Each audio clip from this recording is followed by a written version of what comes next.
Dok sam spavala, Da? da li si zavezala balone za mene?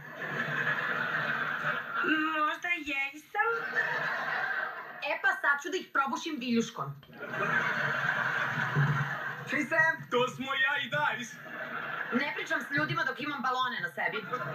Slavit će jedan sa nama? Naravno. Ne, neće. Hajde! Pozvala nas je da prespavamo. Zašto? Pa da se zajedno probudimo na jedan. Biće strava. I kupili smo poklone za jedan! Dobro, onda pristajem. Jej! Samo ti nama kupi poklone. Hoću. Svi će dobiti poklone, osim Cat. Zašto ne ja? Jer ti previše njuškaš.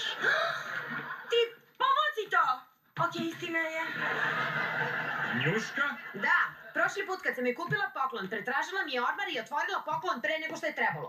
Pa nisam ja kriva za to. Na ukrasnom papiru su bili mali jednorozi. Oni su me dozivali.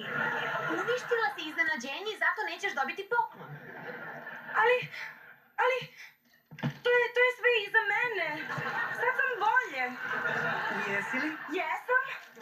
Moji doktori su mi dali posebne vitamine i sad se osjećam mnogo bolje. Upravo otvaraš bumerov poklon. Ne, samo sam tako... Cat, Šta? spusti poklon dole. Spusti.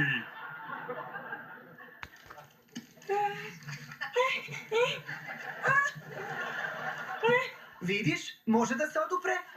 Dobro. Svima ću da kupim poklone za jedan. I meni? Nećeš da njuškaš? Evo neću, poklona mi.